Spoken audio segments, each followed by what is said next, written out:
Bravo à l'Afrique qui s'éveille et qui se réveille. Nous disons bravo à tous les Africains qui, chaque jour, se battent pour le réveil et l'éveil du continent africain.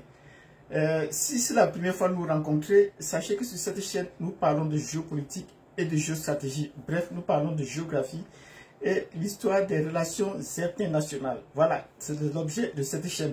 Donc, si c'est la première fois, on se dit bonjour et vous répondez par des coups de pouce. Mettez-nous beaucoup de coups de pouce et des cœurs si possible. Donc, et si vous êtes intéressé d'en savoir davantage, mettez-nous et joignez-nous. Et là, nous allons faire des analyses plus avancées qui ne sont pas parfois permis de publier sur YouTube.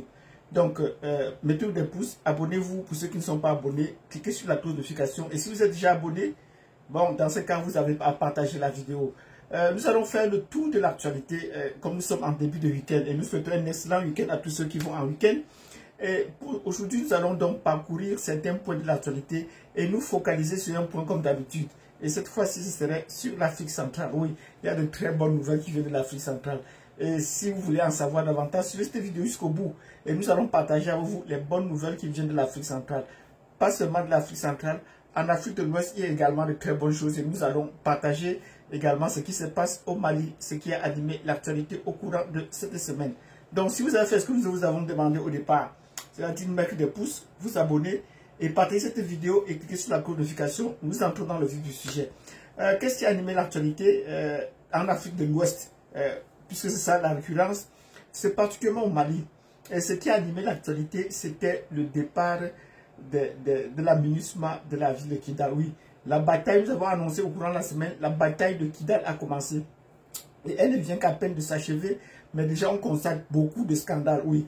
Les scandales de la MINUSMA au Mali, c'est de cela qu'il est question. Et peut-être que ce n'est qu'un début de voir ces scandales-là, les scandales de la MINUSMA au Mali. Parce que, rappelez-vous, la MINUSMA avait donné un délai. On partagé un calendrier avec le gouvernement malien pour évacuer de façon coordonnée, comme ils le disent souvent dans la langue française, le départ des troupes de la MINUSMA et de la France, de la MINUSMA du Mali. Mais plus finalement, ils ont anticipé sur ce calendrier, croyant prendre les forces armées maliennes au dépourvu. Et c'est surtout même les Africains qui avaient certaines bases qui sont précipitées à partir, comme les troupes tchadiennes. Mais on sait que là, il a reçu les ordres de Paris de quitter rapidement et de laisser place aux terroristes. Oui, voilà ce qu'il est question de dire. Ils ont cédé plutôt le pouvoir et la ville, notamment de Kidal, la MINUSMA, ils ont cédé plutôt ça aux terroristes. Mais l'armée malienne avait déjà encerclé. Donc ça, c'est un gros scandale des Nations Unies parce que la mission des Nations Unies venue pour la paix, mais qui était plutôt du côté de la guerre, qui était plutôt du côté du désordre. On a vu cela passer en 2011 en Côte d'Ivoire, c'était dit que c'était la fin, qu'on ne recommencerait plus. Mais voilà encore un autre scandale plus grave où on voit la MINUSMA soutenir ouvertement et donner un territoire ouvertement aux terroristes, aux assaillants. Donc voilà de quoi il est question. Dans un scandale à très grand retentissement, mais si on n'en parle pas beaucoup. Donc, dans cette vidéo, nous voulons vous montrer comment est-ce que les Nations Unies se ridiculisent aux yeux des Maliens et après vont nous dire que les Africains n'ont rien compris. Parce qu'à chaque décennie, ils répètent des scandales à profusion. C'est la même chose qui se passe en République démocratique du Congo. On a vu des camions des Nations Unies se renverser et trouver des minerais qui sont renversés et qui sont sortis de leurs camions.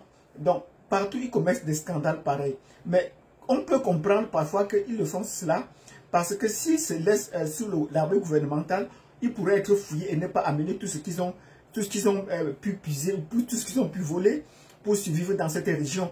Mais on a vu tout un arsenal sorti de Kidal, des Nations Unies. Mais à quoi servait cet arsenal alors qu'il y avait des massacres sur place? Donc voilà la question qu'une personne ordinaire se posait. On n'a pas de sens. Ils ont vu des camions de citernes passer, des avions radars, je sais pas, des outils à la pointe pour pouvoir combattre le terrorisme. Mais qu'est-ce qui faisait donc au cœur du terrorisme? C'est donc le scandale du Mali, le scandale des Nations Unies, de la MINUSMA au Mali, qui fait parler d'elle aujourd'hui. Donc la MINUSMA s'est ridiculisée aux yeux des Maliens. Donc nous disons bravo aux femmes qui ont pris d'assaut la ville de Kidal. Et la bataille de Kidal est terminée. Oui, bravo Kidal. Maintenant on peut se retourner à autre chose. Il est question seulement de nettoyer les poches de terroristes maintenant. Mais sinon, la ville de Kidal et la région de Kidal sont sous le contrôle des FAMA. Et nous disons bravo au gouvernement. Et le Premier ministre continue de communiquer régulièrement sur les activités du gouvernement malien. Nous lui disons bravo. C'est de ça aussi qu'il est question. si on élimine les autres médias, il faut qu'on les remplace en communiquant un peu plus régulièrement. Nous leur disons bravo. Mais dans les autres États du Tako Gouma, notamment au Burkina Faso et au Niger, c'est maintenant la construction des centrales nucléaires qui anime un peu l'actualité. Parce que les gens se demandent comment est-ce qu'ils ont construit une centrale nucléaire. Oui, c'est parce que nous sommes partis sur des présupposés déjà faux que les centrales nucléaires étaient un danger. Et c'est comme ça pour la plupart des choses qui se passent dans les pays africains. Dès que les Africains ont une avance, on vous dit que c'est la mauvaise chose. On nous a dit que le manioc donnait des maladies. On nous a dit que l'huile de palme également donnait des maladies. On nous a dit, et même pour la drogue, on dit que non, la drogue, donc on vous saisit avec la drogue ou avec de l'or, vous êtes passible d'une peine de prison pour préserver les choses les plus précieuses aux yeux des Européens. Mais dans les pays européens, comme au Canada où nous sommes, dans la province où je me trouve, la drogue est permise. Chacun peut consommer la drogue. On ne peut pas empêcher quelqu'un de consommer la drogue. Voilà, donc la drogue est autorisée. Et même dans une province où je me trouve, la drogue, la production de la drogue est la première production agricole. Donc ce n'est que vous prenez un exemple pour vous dire les bonnes choses que les Européens veulent s'accaparer, ils gardent ça pour eux, ils criminalisent cela dans les pays africains. Et nos gouvernements ne font que répéter cela sans comprendre. Donc nous disons bravo au Burkina Faso qui a mis en place un programme économique qui fait déjà beaucoup jaser. Et cela va reposer sur la production régulière de l'énergie. Et les centrales nucléaires sont au cœur du développement économique. Oui, parce qu'il faut produire assez d'énergie. Et c'est également un élément dissuasif sur le plan militaire. Donc on va passer d'abord à l'énergie nucléaire, mais toujours est-il qu'on passe d'abord de l'énergie militaire à l'utilisation militaire à l'énergie civile. Donc nous disons bravo au Niger, au Mali, dans leur programme économique actuellement et d'avoir boosté le prix de l'uranium sur le marché international. Donc si vous avez bien compris cette vidéo, cette première partie de la vidéo, mettez-nous des pouces, et laissez-nous des commentaires s'il y a des choses sur lesquelles vous aurez souhaité que nous revenions. Donc nous disons, nous passons maintenant à la deuxième partie. C'est l'actualité en Afrique centrale, oui, la géopolitique de l'Afrique centrale.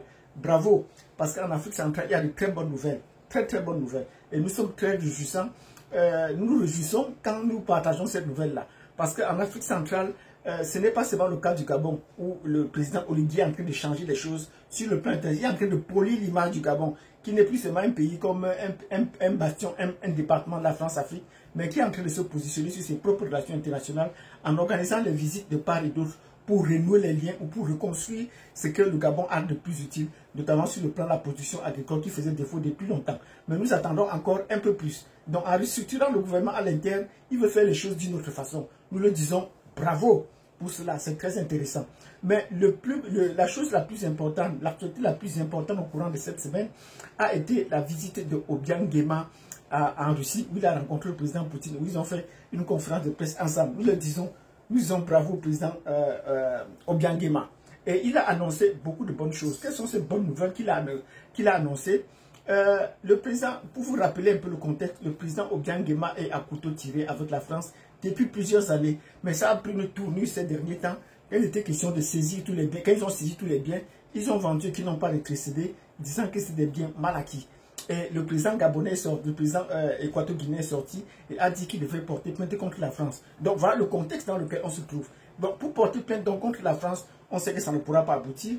Il a dû s'allier à la Russie. Donc son déplacement à Russie, nous disons bravo, parce qu'il faut chercher des alliés assez solides pour le faire. Et quelles sont les premières retombées de cette visite de la Guinée équatoriale en Russie?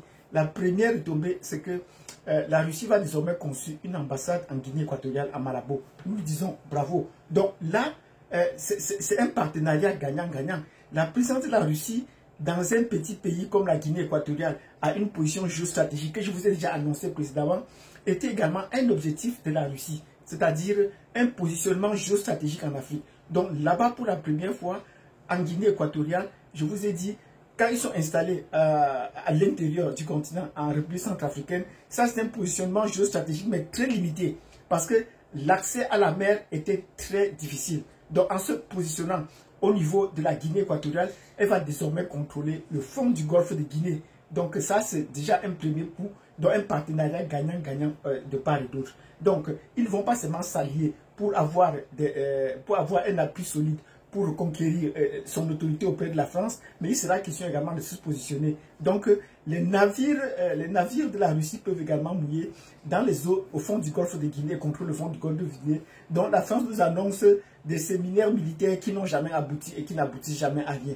Donc nous le disons, bravo pour la Guinée équatoriale, pour ces changements de cap, pour cette orientation, et ils vont aller encore plus loin. Les jours à venir, nous allons encore vous parler peut-être des conséquences de cette visite en Guinée, de la Guinée équatoriale, du président de la Guinée équatoriale en Russie. Donc nous vous disons bravo à la Guinée équatoriale, bravo au président Obiang Nguema qui décide de changer les choses autrement. Merci et à plus tard.